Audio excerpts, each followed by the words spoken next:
выполнению ряда мероприятий. Официальный отчет представлен 10 февраля. Мы письменно проинформировали вас о всех предпринятых шагах, подтвердив это копиями документов.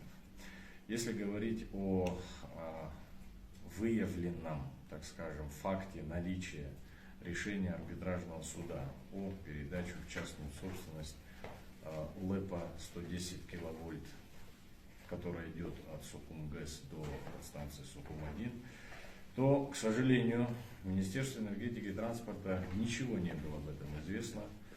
Ни представители и руководители РУПа Черноморэнерго не проинформировали, ни администрация Сухумского района не уведомила нас о проходившем судебном разбирательстве. По факту, нами был запрошен официальный документ, это решение арбитражного суда.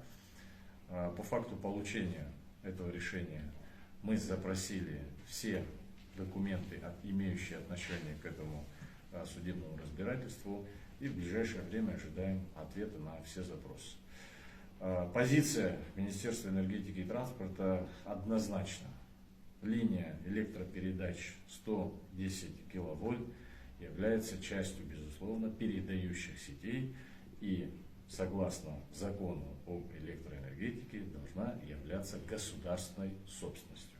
Закон не позволяет каких-либо альтернатив в части собственников подобного объекта электроэнергетики. Исур Георгиевич, это